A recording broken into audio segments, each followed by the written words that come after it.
we've seen some of the benefits of nanotechnology, but is there also a downside? Is there a risk of maybe tampering too much, you know, with the physical bodies, maybe doing things that might have short-term benefits, but maybe in the long term they wouldn't be so good? Right.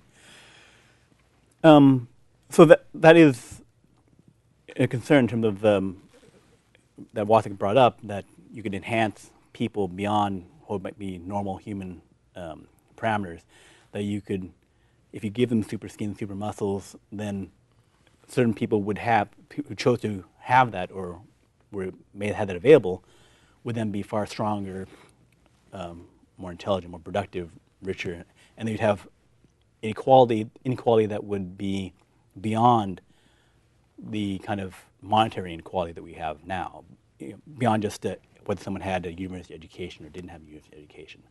So that would be something of concern.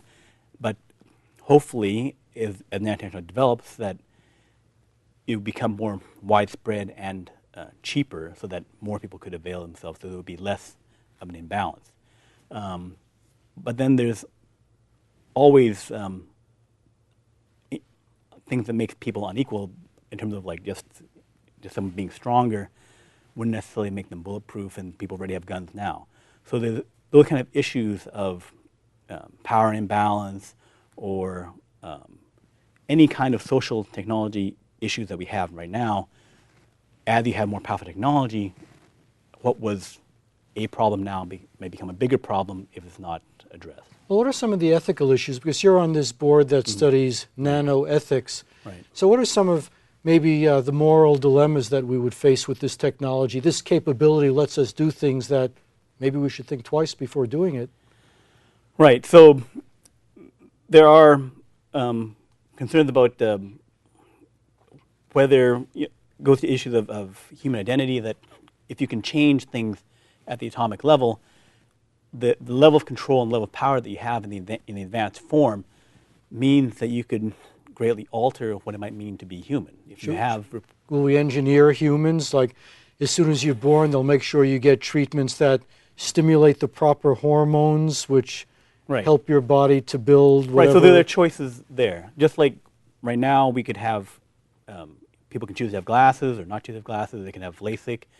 People have choices now in terms of different ways to change or improve themselves. There's also right now students who take minoxidil and other drugs that help enhance their concentration, perform better on tests, so that there are these issues now in an early form, and that as you get more powerful drugs, more powerful nanotechnology, these issues become a larger, the differential between one option and another option becomes larger.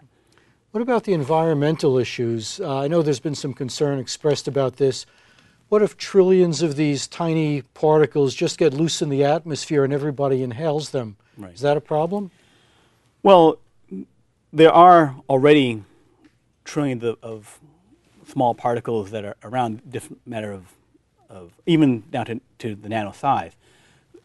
We already have the coal industry and oil industry, which generate particulate matter in the 5 to 10 micron range, which already causes health problems. This is well documented, research that, increases lung cancer, heart disease, and those kind of things.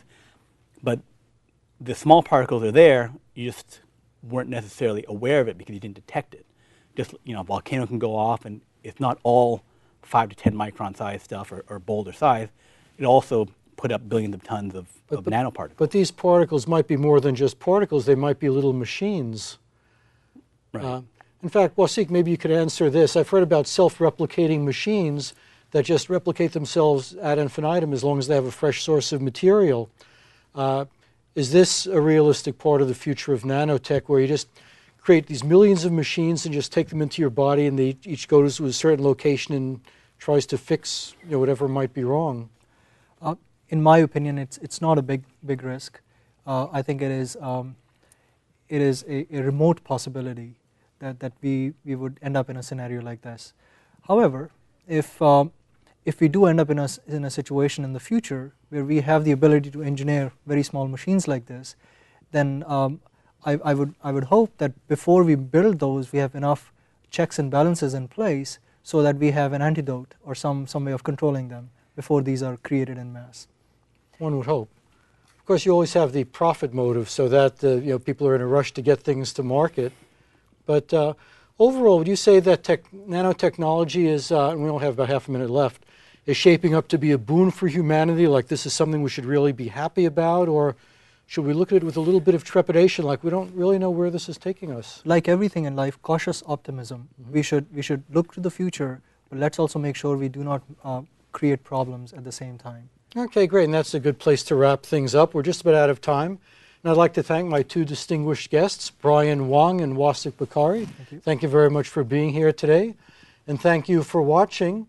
Be sure to tune in again next time, and also visit our website, www.futuretalk.net. For Future Talk, I'm Marty Wasserman. See you again next time.